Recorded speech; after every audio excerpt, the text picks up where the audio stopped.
أعوذ بالله من الشيطان الرجيم. بسم الله الرحمن الرحيم. يا أيها المزمل قم الليل إلا قليلا نصفه أو انقص منه قليلا أو زد عليه ورتل القرآن ترتيلا إنا سنلقي عليك قولا ثقيلا إن ناشئة الليل هي أشد وطئا وأقوم قيلا إن لك في النهار سبحا طويلا واذكر اسم ربك وتبتل إليه تبتيلا رب المشرق والمغرب لا إله إلا هو فاتخذه وكيلا واصبر على ما يقولون واهجرهم هجرا جميلا وذرني والمكذبين أولي النعمة ومهلهم قليلا إن لدينا أنكالا وجحيما وطعاما ذا غصة وعذابا أليما يوم ترجف الأرض والجبال وكانت الجبال كثيبا مهيلا إنا أرسلنا إليكم رسولا شاهدا عليكم كما أرسلنا إلى فرعون رسولا فعصى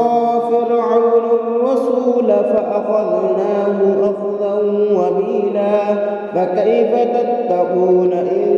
كفرتم يوما يجعل البلدان شيبا السماء منفطر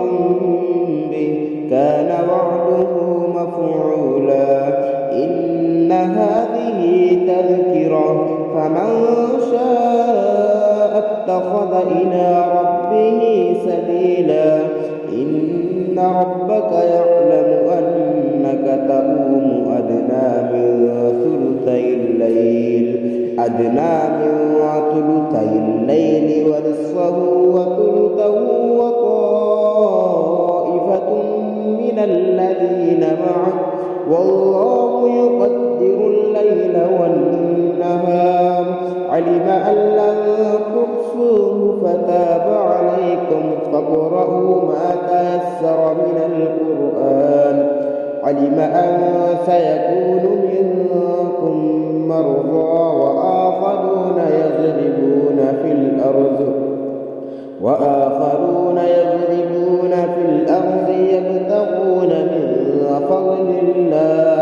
من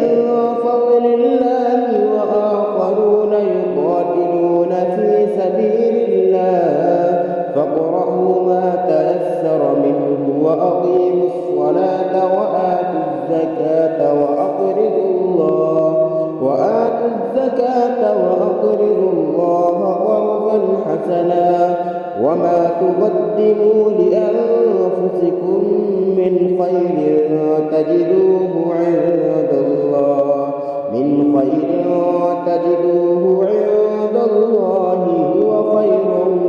وأعظم أجرا واستغفروا الله إن الله غفور رحيم صدق الله العظيم.